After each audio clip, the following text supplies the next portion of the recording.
classical, the conventional way of thinking about money is that it's a passive medium of exchange that is being used as a convenience to make exchanges between people, and that it doesn't really affect either the kind of transactions that are being performed, it just makes them easier, or the relationships between the people that are using that kind of money.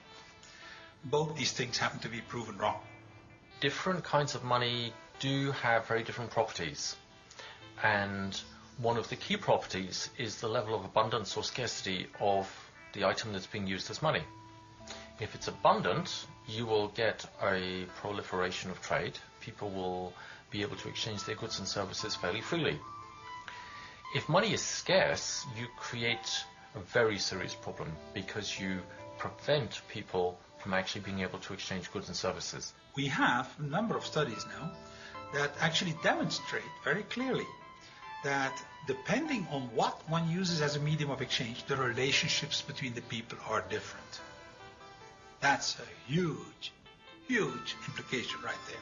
There are different kinds of monetary systems, and some promote very socially responsible behavior, and some promote very antisocial, destructive behavior. My view of money in any society, not just modern society, is a projection of the collective unconscious of that society. And the sign, the proof of that, is that every society takes its own money system for granted. If you try and find out what people think money is, you will be mystified and amazed. It's a confusion, it's inaccurate, it's absurd, it's superstition, it's myth, it's religious, it's crazy. Most people haven't an idea, they just use it. Perhaps it'd be more accurate to say it uses them. In fact, it's impossible for the human mind to grasp the total amount of money that has been required to build the America we know today. Where then does all this money come from? Now we're getting to the point that is news. Most people have no idea where money comes from. A lot of people believe that it's the governments that create the money. I'm not sure of the exact authority under which more money is released. I know the executive has some power over it. As long as when I cash my paycheck, it's there. That's all I'm really worried about anymore. It comes from a big factory. Okay. And they make it? It's, I don't know, created by the government to control us. Well, it'd have to be done by the government. I mean, that's what you would expect anyways. Whether or not it really is the government is a different story altogether. Conventional money is not created by the government, as many people believe, and is not even created by the central banks, although they do part of it. But it is actually created by the banking system. People see these films about the U.S. Mint and the government printing office, and they see these sheets of dollar bills being run off the printing presses. And so they think it's the government that's printing money. But this is not the real source of money. The real source of money is banks. The banks have a complete monopoly on the money creation process. So the public are not actually involved in it at all, directly or indirectly. The Federal Reserve is a private institution owned by commercial banks who are members of the Federal Reserve System, which includes all the nationally chartered banks. Most people don't realize that the Federal Reserve is a private corporation and is for profit. And in fact, Federal Reserve, it's neither federal and it's not a reserve. In 1910, a group of top American bankers met on Georgia's Jekyll Island to discuss ways of stabilizing the country's banking system. Congress passed the Federal Reserve Act in 1913, giving this private corporation a monopoly over issuing the nation's money supply. How then did the power to issue something as fundamental as money fall into private hands? Initially, you can think a bank was about storing people's gold. So come in, you store your gold at the bank, and the banker gives you a gold certificate and says, you have such and such amount of gold in my bank.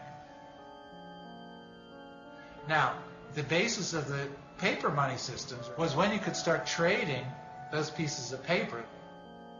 Let's say you have some gold that you want to keep safe.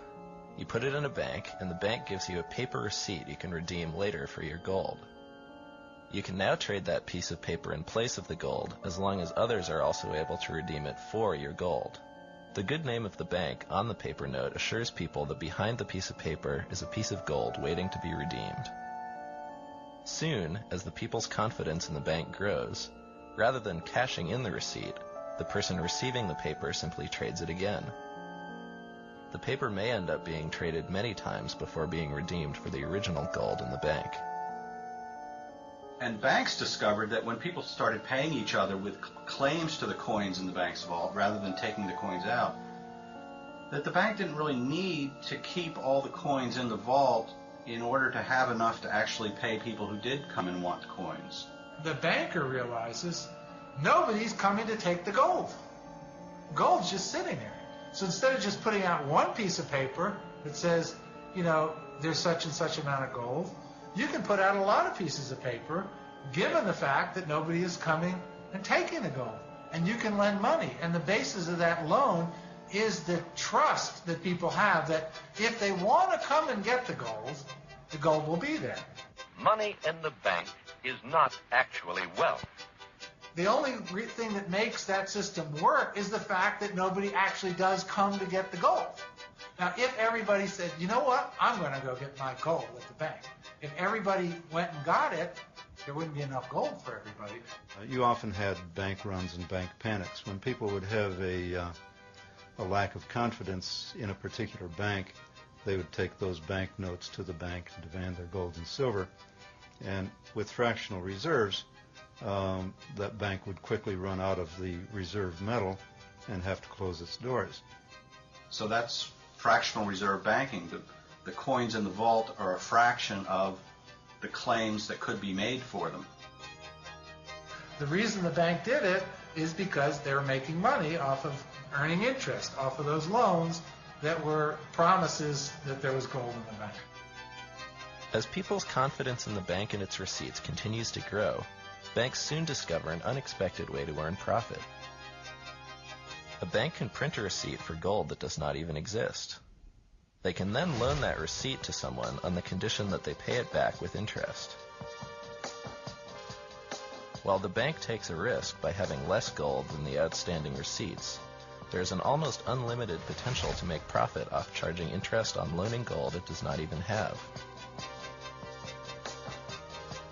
If people catch on that there isn't enough gold to redeem their receipts, they will all go to the bank at once to get their gold. If this happens, there will be a bank run. The bank will fail because it is caught without enough gold to back up its receipts. In 1934, in an attempt to prevent further bank failures, a series of banking reforms slowly took away people's ability to trade their paper money in for gold or silver. In 1971, Richard Nixon removed the last vestiges of this convertibility. Today, our money can no longer be redeemed for gold or silver. Now we've gone beyond that to what I